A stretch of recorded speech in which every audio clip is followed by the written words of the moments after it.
பாஜக வந்து ஒரு தொகுதியில தான் வெற்றி பெற்றிருக்காங்க. அந்த எதிர்ப்புன்றது இப்பவும் தமிழகத்துல இருக்கிறதுனால அண்ணாமலை தனியா வராரு அப்படின்ற ஒரு விமர்சனம் முன்வைக்கிறாங்கல்ல சார். விஜய் வெர்சஸ் அண்ணாமலைங்கிறது கிடைச்சிடுச்சு.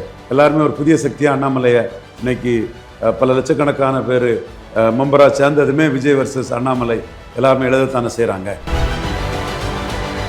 இப்போ அண்ணாமலை எந்த மாதிரியான ஒரு சக்தி தமிழகத்திலே ஏற்படுத்துறதுக்கான வாய்ப்பு இருக்கு சார்? விஜய் வெற்றி பெற்றதான் அண்ணாமலைக்கு பெரிய ஒரு வாய்ப்பை கொடுத்துருக்குது.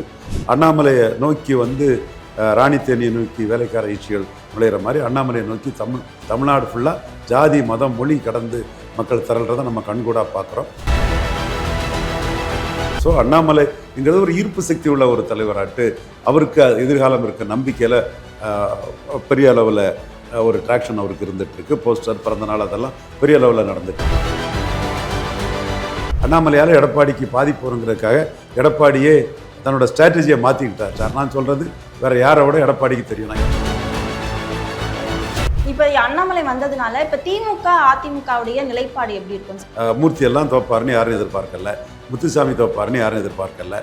அதிகாரம் குவிஞ்சு யாருக்கிட்ட இருக்கோ அந்த குவியலை மாற்றி மற்றவங்களுக்கும் அதை அதிகார பகிர்வு செய்து கொடுக்கறது திராவிட முன்னேற்ற கழகத்துக்கு வட தமிழகத்தில் நல்லது. சார் அப்போனா மதசார்பற்ற முற்போக்கு கூட்டணி இதுக்கப்புறம் உருவாக்குறதுக்கான வாய்ப்பு இருக்கா சார்? இல்லை, வாய்ப்பே இல்லை. அவங்க காங்கிரஸ் கூட ஒட்டிக்கிட்டு தான் CPM, CBI, Visika, Indian union முஸ்லீமுக்கெல்லாம் தமிழ்நாட்டில் போவாங்க. காங்கிரஸுக்கு திமுக அண்ணா திமுக சேர்ந்து வெற்றிங்கிறத இதை விஜய் கூட சேர்ந்து வெற்றிங்கிறத கொண்டு வந்துட முடியுமாங்கிற முயற்சியில் இப்போ அவங்க ஈடுபடுறாங்க.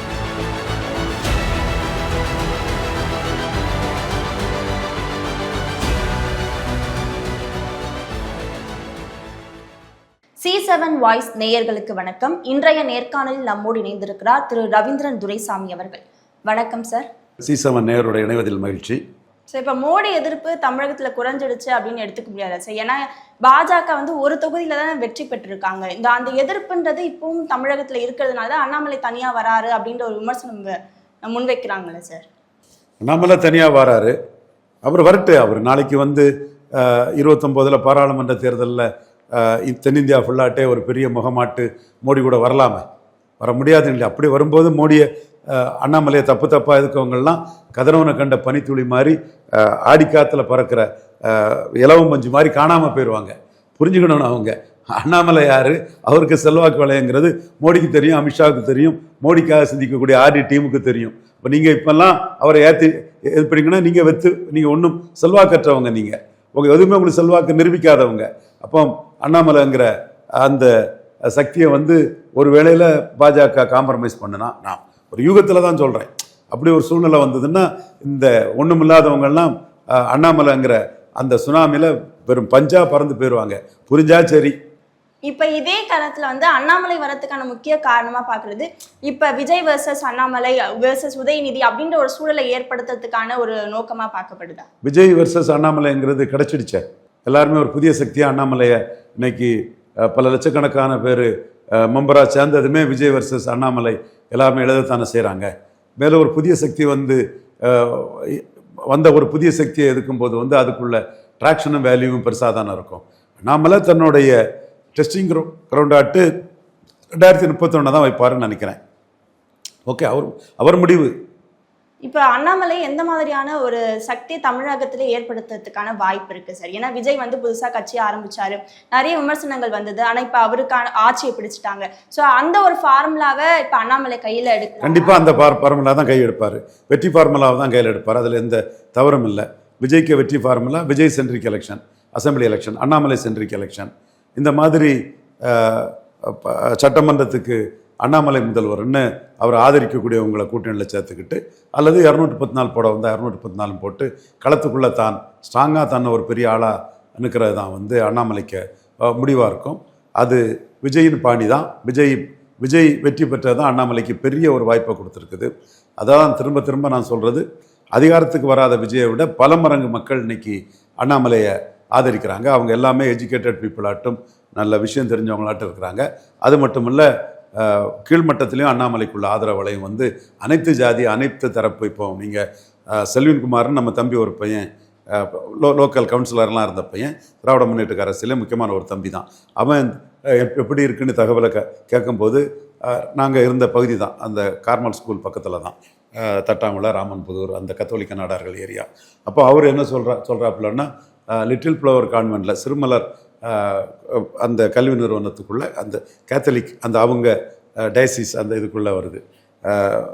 அதுக்குள்ளே உள்ள டீச்சர்ஸே, கேத்தலிக் டீச்சர்ஸே அவங்க வந்து அண்ணாமலை பெரிய தலைவர், அண்ணாமலையை நம்ம ஆதரிக்கணும், அடுத்த சட்டமன்ற தேர்தலில் அண்ணாமலைக்கு ஓட்டு போடணும்னு சொல்கிறாங்களா. இத்தனைக்கும் அவங்க வந்து இந்த சட்டமன்றத்தில் தாவேக்காவுக்கு ஓட்டு போட்ட கேத்தலிக் நாடார்கள், அவங்க வந்து அண்ணாமலைக்கு ஓட்டு போடுறேன்னு சொல்கிறதாட்டு செல்வின்குமார்னு திமுகவில் கவுன்சிலராக இருந்த ஒரு தம்பி வந்து இந்த தகவலை சொல்கிறாப்புல.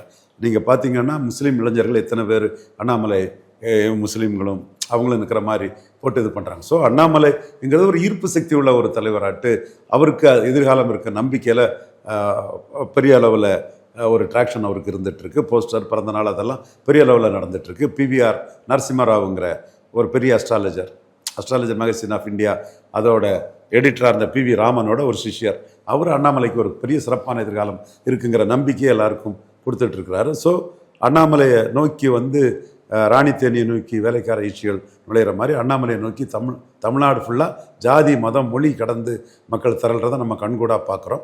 டெஸ்டிங் ரவுண்டு எதாவது வச்சு அவர் வராருங்கிறது அவர் வரும்போது தான் தெரியும். குறிப்பாக அண்ணாமலையால் எடப்பாடிக்கு பாதிப்பு வருங்கிறதுக்காக எடப்பாடியே தன்னோட ஸ்ட்ராட்டஜியை மாற்றிக்கிட்டார். எடப்பாடியே தன் ஸ்ட்ராட்டஜியை மாற்றிட்டார். நான் சொல்கிறது வேறு யாரை விட எடப்பாடிக்கு தெரியும். நான் என்ன சொல்கிறாங்கிறது எடப்பாடி ஐயாவுக்கு நல்லாவே தெரியும். அண்ணாமலைக்கு இப்படி லட்சக்கணக்கான பேர் மெம்பராக சேரதுக்கு முன்னே இருந்த எடப்பாடி ஐயாவோட ஸ்ட்ராட்டஜியை இப்போ அவர் மாற்றிட்டார். மாற்றினது நல்லது தான். இப்போ அண்ணாமலை வந்ததுனால இப்போ திமுக அதிமுகவுடைய நிலைப்பாடு எப்படி இருக்கும் சார்? இப்போ நீங்களே சொல்லிட்டீங்க விஜய் வெர்சஸ் அண்ணாமலை உருவாகிறதுக்கான வாய்ப்பு இருக்குன்ட்டு.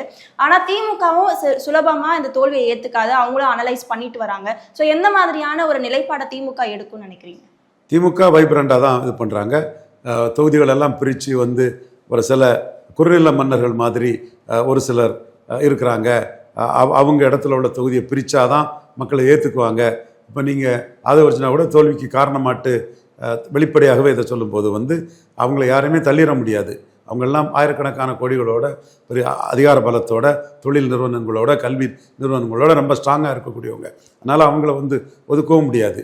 அதே வேளையில் அதில் கூடுதல் சக்திகள் வரக்கூடிய அளவுக்கு அந்த இடத்த வந்து 6 தொகுதிங்கிறத ஆளுக்கு 2 அந்த மாதிரி 3-3-2 ஒட்டு இருந்ததுன்னா 2-2-2ன்னு அதை பிரித்து பண்ணக்கூடிய ஒரு இதே புதிய மாவட்ட செயலாளர் உருவாக்கக்கூடிய வாய்ப்புகளையும் திமுக செய்வாங்க. அதை அன்றைக்கி தெளிவாக சொல்லிட்டாங்க. அது செய்கிறதான் திமுகவுக்கு நல்லதுங்கிற அடிப்படையில் அவங்க பார்க்குறாங்க. அதிகாரம் ஒரு இடத்துல குமிஞ்சு நிற்கும்போது யாருக்கிட்ட குமிஞ்சு இருக்குவாங்களோ அவங்களுக்கு எதிரான ஒரு வாக்கு பதிவு வந்துட்டு மூர்த்தியெல்லாம் தோப்பாருன்னு யாரும் எதிர்பார்க்கல, முத்துசாமி தோப்பாருன்னு யாரும் எதிர்பார்க்கல. முத்துசாமிக்கு எதிரான அதிகாரத்துக்கு எதிரான ஒரு அலை மக்கள் மத்தியில் வந்துட்டு, மூர்த்திக்கு எதிரான அதிகாரத்துக்கு எதிரான ஒரு அலை வந்துட்டு, இந்த மாதிரி ஒரு கீதா ஜீவனுக்கு பெரியசாமி குடும்பத்தின் அதிகாரத்துக்கு எதிரான ஒரு இது அங்கே இதில் வந்துட்டு, அதையும் தாண்டி இவர் செந்தில் பாலாஜி 21 விட 3 தொகுதி ஜெயித்து வர கொடுத்துருக்கிறாரு.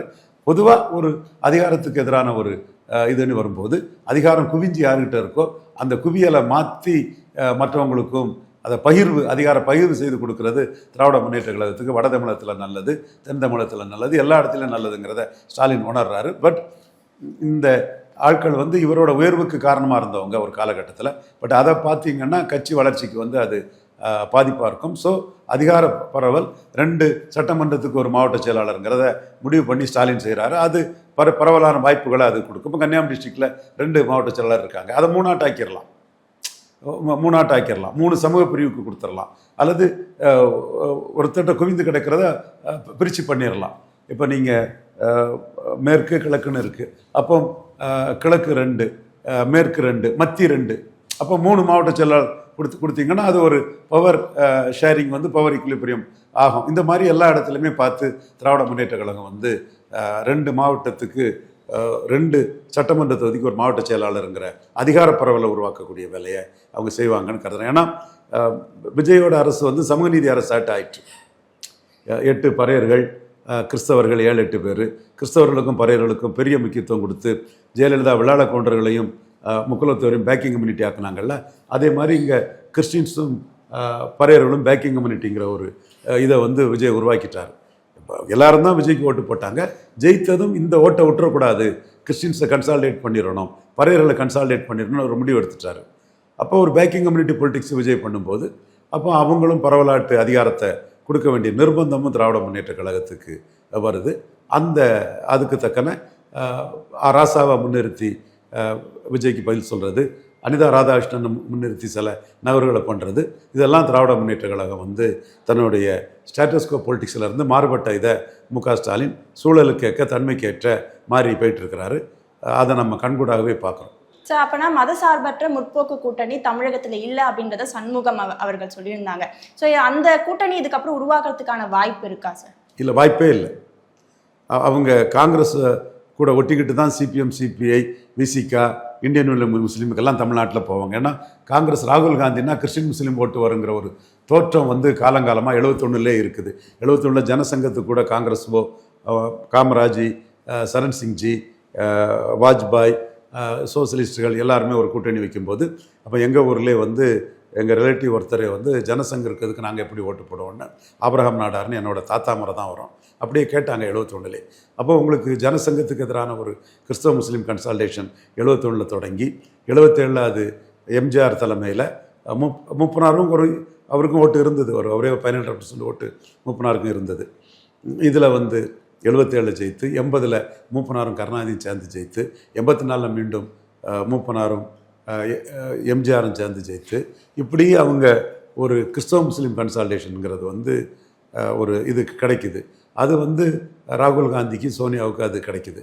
அது கிடைக்கும்போது அது கூட ஒட்டிக்கிட்டு போகிறதுக்கு தான் விசிகாவும், சிபிஎம்மும், சிபிஐயும், ஐயுஎம்எல்லும் செயல்படுறாங்க. வெளியே காட்ட மாட்டாங்க. ஏன்னா காங்கிரஸ் இங்கே தொண்டர்கள் கிடையாது. இந்த ராகுலை சுற்றி வரக்கூடிய கோஷ்டிகள் தான் உண்டு. ஒன்று மாணிக் தாகூர், பிரவீன் சக்கரவர்த்தி, அது ஒரு கோஷ்டி. அப்புறம் ஜோதிமணி கோஷ்டி கொஞ்சம் மாணிக் தாகூரோட கொஞ்சம் நாணயமான, நேர்மையான, பிரின்சிபல் பொலிட்டிஷியனாட்டு ஜோதிமணி. அதுங்களை பாராட்டலாம். நம்ம மோடிக்கு எதிராக பேசும்போது அவங்கள கடுமையாக விமர்சித்த நம்ம தான் இது குதிரை பேரம் தப்புங்கிறத ஓங்கி அடிச்சிட்டாங்க. குதிரை பேரம் தப்புங்கிறத மாணிக் தாகூரெல்லாம் சொல்ல முடியல. அப்போ மாணிக் தாகூருக்கு இல்லாத முதுகெலும்பு, பெண்ணுனாலும் ஆணுனாலும் இவருக்கு இல்லாத முதுகெலும்பு ஜோதிமணிக்கு இருக்குது. அது ஜோதிமணி அந்த இடத்துக்குள்ள நான் பாராட்டுறேன். பட் அவங்க வந்து 3 குரூப்பாக இருக்காங்க.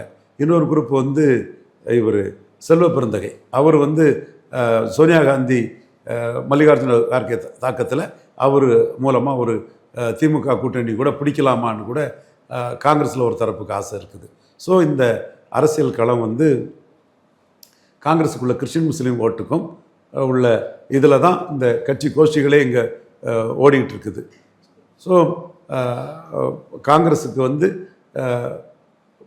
திமுக, அண்ணா திமுகவோட சேர்ந்து வெற்றிங்கிறத இதை வந்து விஜய் கூட சேர்ந்து வெற்றிங்கிறத கொண்டு வந்துட முடியுமாங்கிற முயற்சியில் இப்போ அவங்க ஈடுபட்டுருக்காங்க.